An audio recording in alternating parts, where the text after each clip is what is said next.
Magkaharap sa isa't isa habang nakahiga ang magkaibigang Jackie at Vice. Buti naman, okay na pakiramdam mo, Jackie. Siyempre, ang galing kaya ng nurse ko. Isang malalim na buntong hininga ang pinakawala ni Vice at seryosong tiningnan ang mukha ni Jackie. Jackie, Hmm? may sasabihin ako. Ano yun, Vice? Pero, baka kasi magalit ka. Ba't naman ako magagalit? Basta, ayokong magalit ka. Baka umiwas ka sa akin. Ha? Bakit naman? Nakakakaba naman yung sasabihin mo ah. Promise mo na hindi ka magagalit. Hindi nga ako magagalit. Promise ka muna. Please? O sige, promise. Isang malalim na buntong hininga ulit ang pinakawala ni Vice.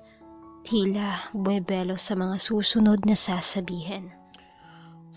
Jackie, alam mo kasi, thankful ako kasi lagi kang nandyan para sa akin. Ang swerte ko kasi naging kaibigan kita. Ikaw yung pinakaunang tao na umintindi sa akin, lalo-lalo na sa pagkatao ko. Matamis na ngiti ang gumuhit sa mga labi ng dalaga. Sandaling tumigil naman sa pagsasalita si Vice. Maginoon niyang hinawakan sa baba si Jackie upang iangat ang mga mukha nito sa mukha niya. Hindi ko na kayang pigilan yung nararamdaman ko para sa'yo, Jackie. Hirap na ako. Magagalit ka ba sa akin kung sasabihin ko sa'yo nagising na lang ako isang araw na gusto na kita? Oo, gusto na kita, Jackie. Hindi bilang kaibigan kundi bilang isang babae. Jackie, mahal kita. Parang hindi makapaniwala ang dalaga sa mga narinig. Naisip niyang nagbibiro lang ba ito? Natulala siya sa mga sinabi ni Vice. Mahal kita, Jackie. Mahal mo din ba ako? Ba't ngayon mo lang sinabi? Kainis ka. Bakit? Kasi po, Jose Marie, mahal din po kasi kita. Manhid ka lang. Napaupo tuloy sa kama si Vice sa mga narinig mula sa dalaga. Ganon din si Jackie.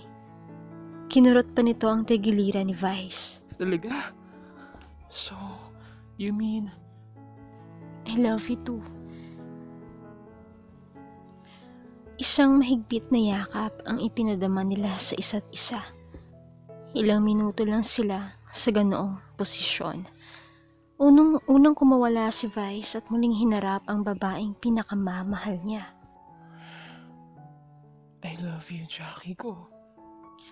Pagkasabi niyon, ay unti-unting bumaba ang mga labi ni Vice upang halikan ang dalaga. For the second time around, ay muling naglapat ang kanilang mga labi. Hindi lang smack kiss, kundi isang torrid kiss. Dahan-dahan, ngunit mapusok ang bawat sandali ng kanilang paghahalikan. Napakapitan lang si Jackie sa mga batok ni Vice na tuluyang nagpatianod sa agos na isang ilog. Saglit na naglayo ang mga labi nila sa isa't isa at kapwa nag-usap ang kanilang mga mata. Walang kahit na anong bahid na pagtutol ang nakita ni Vice kay Jackie, kaya muli niya itong hinalikan. Mas maalab, mas nag-aapoy, at mas mapusok. Tila isang malakas na tugtog ang bawat kabog ng kanilang mga dibdib sa ginagawa. Habol ang hiningang hinubad ni Vice ang suot na t-shirt.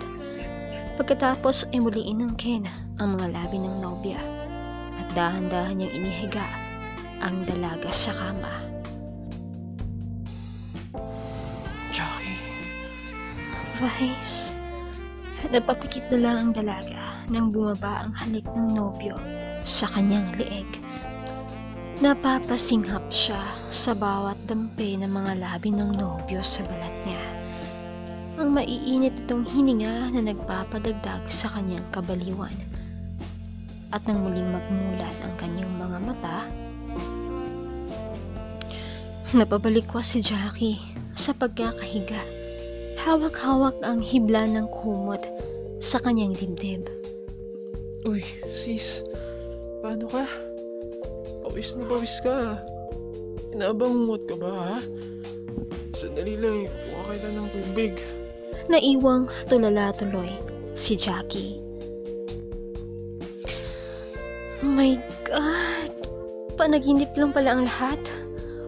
Akala ko tuluyan ng bababa ang bandera ng Pilipinas. Grabe, parang totoo. Maluloka ako. Ba't naman ganito ang napapanaginipan ko? Grabe. Grabe talaga. Sis, inom ka muna ng tubig. Agad naman akong uminom. Kasi para akong natuyuan ng laway. Kaya naubos ko ang isang basong tubig. Salamat. Pwede pahingi pa ako? Muling sinalina ni Vice ang baso ko ng tubig sa pitsil. Ano ba kasing napanaginipan mo? Wow, nakuha ka pa talaga, oh. Tumakbo ka ba sa panaginip mo, sis? Natatawang sabi nito. Oo eh. Hinabol ako ng tikbalang. Pagsisinungaling ko. Bahalang. Di ba yun yung kalahati tao tapos kalahati kabayo? Oo yata. Nakakatakot naman pala ang panaginip ko. Habang umiinom ako ng tubig, hindi ko mapigilang matawa habang tinitingnan ko si Vice. Paano kasi nai-imagine ko ang hubad niyang katawan sa panaginip ko. Muntik tuloy akong masamid sa naiisip ko. Ba't ka tumatawa? Akala ko ba horror na panaginipan mo? Wala lang. Masama bang tumawa? Ibig lang din comedy sa panaginip ko eh. Hindi ka talaga kayang pigilan ang tawa ko. Kung alam lang ni Vice ang napanaginipan ko, sigurado ako matatawa rin siya.